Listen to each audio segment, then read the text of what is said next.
Al-Quran sumber hukum ketertarikan? Mungkin Anda tercengang ketika membaca judul buku ini, Quranic Law of Attraction. Mungkin juga berbagai pertanyaan menari-nari di kepala Anda. Benarkah Al-Quran telah menggali seluk-beluk Law of Attraction? Kalau memang benar, ayat-ayat apakah yang menguatkannya? Lalu, bagaimana mendayagunakan Al-Quran untuk menemukan kebahagiaan dan kesuksesan? Apa yang Anda pikirkan juga terpikirkan dalam benak saya. Pada awalnya, saya menduga Al-Quran hanya berbicara mengenai surga dan neraka, landasan hukum fikih, kisah para nabi dan rasul beserta kaumnya, dan sebagainya. Saya tak henti-hentinya menduga bahwa Al-Quran tidak mempunyai dampak yang luar biasa pada kehidupan seseorang. Buktinya, betapa banyak kita membaca Al-Quran, tapi kita tak kunjung mengalami perubahan. Kalaupun ada, hanya segelintir orang. Jarang sekali yang mengalami perubahan dengan hanya membaca Al-Quran. Diam-diam, tanpa berpikir macam-macam, saya tersadar. Saya mulai penasaran mencari jawaban atas semua pertanyaan itu. Tanpa pikir panjang, saya berinisiatif mencari seluk-beluk Law of Attraction dalam Al-Quran ini. Di tengah malam saat ketentraman hadir, saya membuka kembali file-file catatan harian saya. Lalu saya ingat-ingat ajaran-ajaran Al-Quran yang terkait dengan jalan hidup saya. Saya sambungkan simpul-simpul catatan saya dengan mushaf Qurani. Aha, ternyata dugaan saya tepat. Hal-hal yang saya alami dalam kehidupan ini ternyata sesuai dengan hukum-hukum Allah yang termaktub dalam Al-Quran. Saya merasakan apa yang saya jalani selama ini ternyata sudah tertulis dalam Al-Quran. Sebagai contoh, ketika saya menjelek-jelekan orang lain, malah saya mendapatkan balasan dari Allah. Saya pun dijelek-jelekan oleh orang lain. Ketika saya memberikan sedekah pada peminta-minta, beberapa hari kemudian saya justru mendapatkan rezeki 10 kali lipatnya. Allah telah melipat gandakan rezeki yang kita syukuri. Mungkin inilah sinyal elemen Allah bahwa perbuatan buruk akan dibalas dengan keburukan pula. Begitupun kebaikan akan berbalas kebaikan sesuai dengan prinsip hukum ketertarikan. Bahkan Allah akan melipat gandakan ganjarannya dan meninggikan martabatnya. Mengenai hukum ketertarikan, Al-Quran telah memaparkannya dengan gamblang. Coba kita perhatikan salah satu ayat berikut ini. Maka barang siapa mengerjakan kebaikan seberat zarrah, niscaya dia akan melihat balasannya. Dan barang siapa mengerjakan kejahatan seberat zarrah, niscaya dia akan melihat balasannya. Quran Surat Al-Zalzalah ayat 7 hingga 8. Ayat di atas semakin memperkuat bahwa hukum ketertarikan telah ada sejak Al-Quran diwahyukan kepada baginda Muhammad SAW. Coba kita renungkan, selami dan hayati maksud ayat di atas. Kebaikan akan berbalas kebaikan, keburukan akan berbalas keburukan. Betapa Allah telah mengingatkan kita untuk selalu berpikir positif kebaikan dan memancarkan kebaikan itu pada orang-orang di sekitar kita. Hasilnya, orang-orang sekitar kita atau alam semesta akan memberikan pula kebaikannya pada diri kita. Kebaikan dibalas kebaikan. Allah senantiasa memerintahkan kita untuk berlomba-lomba menebarkan kebaikan. Fastabikul khairat. Allah sangat melarang kita berbuat keburukan, sayyiat, dan kerusakan, fasad. Bahkan kepada orang yang selalu berbuat jahat, kita pun harus bersikap baik padanya. Misalnya, kita diperintahkan melawan kejahatan dengan cara yang lebih baik. Quran Surat Al-Mu'min ayat 96, Quran Surat Fusilat ayat 34. Berdebat dengan cara yang baik, Quran Surat An-Nahl ayat 125. Dalam setiap detik kehidupan, kita diarahkan untuk memancarkan cahaya kebaikan dan merembetkan getaran kebajikan ke alam semesta. Dalam ayat lain, Allah telah mengukuhkan bahwa manusia seharusnya meyakini akan adanya hukum ketertarikan dalam kehidupan ini. Menarik bukan? Masya Allah, mari kita simak firman Allah berikut ini. Dialah yang menjadikan bumi untukmu yang mudah dijelajahi, maka jelajahilah di segala penjurunya dan makanlah sebagian dari rezekinya, dan hanya kepadanya lah kamu kembali setelah dibangkitkan. Quran Surat Al-Mulk ayat 15. Dan carilah pahala negeri akhirat dengan apa yang telah dianugerahkan Allah kepadamu. Tetapi janganlah kamu lupakan bagianmu di dunia dan berbuat baiklah kepada orang lain, sebagaimana Allah telah berbuat baik kepadamu. Dan janganlah kamu berbuat kerusakan di bumi. Sungguh Allah tidak menyukai orang-orang yang berbuat kerusakan.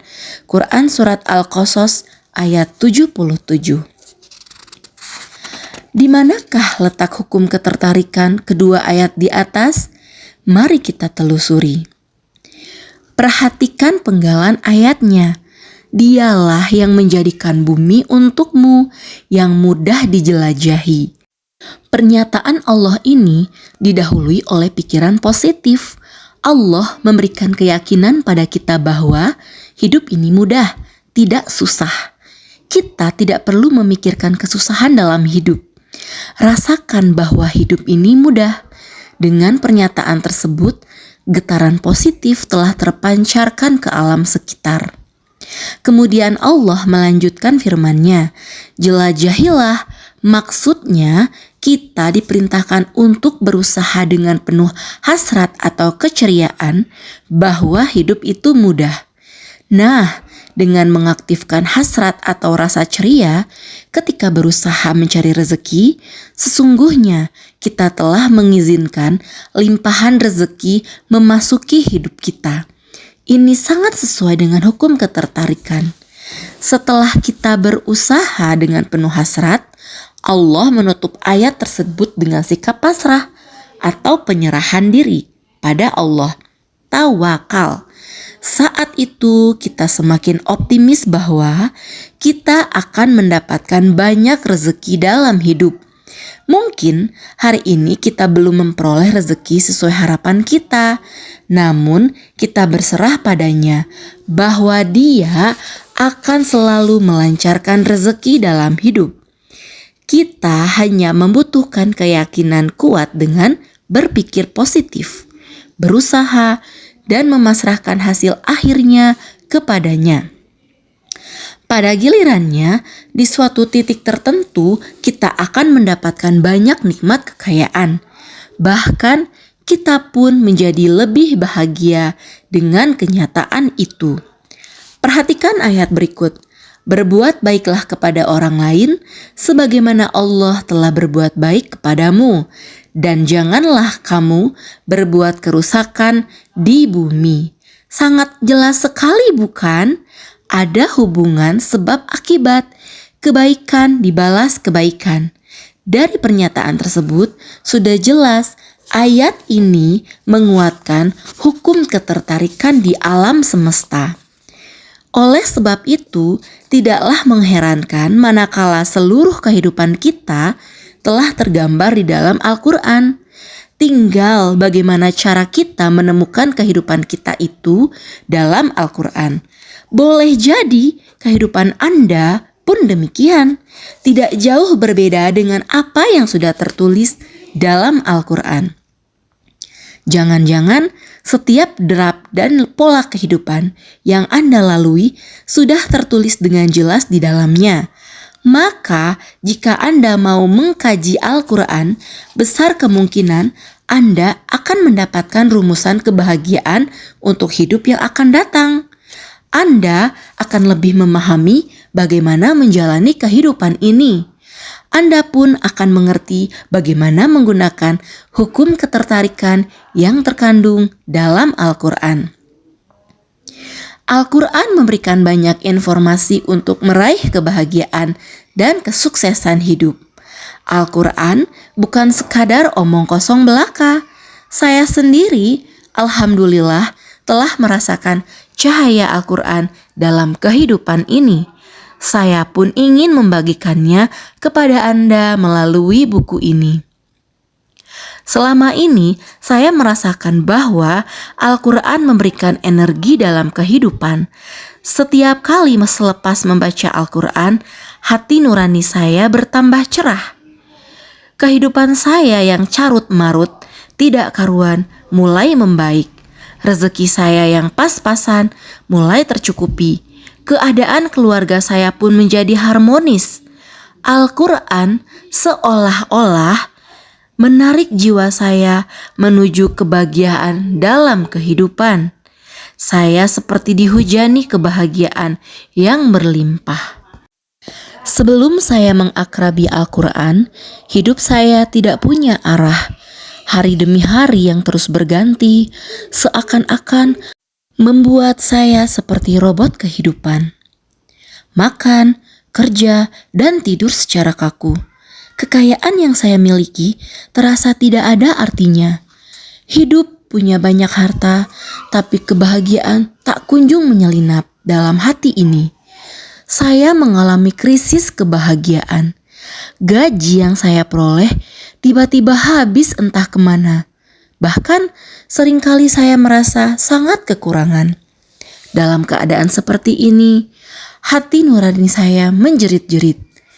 Alhamdulillah, setelah memaknai hidup dengan Al-Quran, saya mulai menyuntikkan energi dan kekuatannya ke dalam jiwa saya.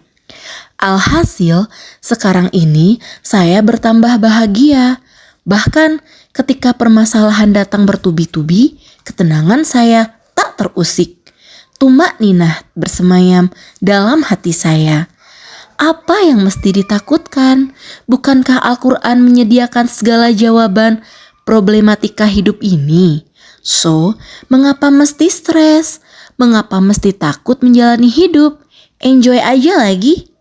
Terus terang, jika kita benar-benar menyuntikkan energi Al-Quran ke dalam jiwa, semua permasalahan dalam hidup niscaya punya jalan keluar.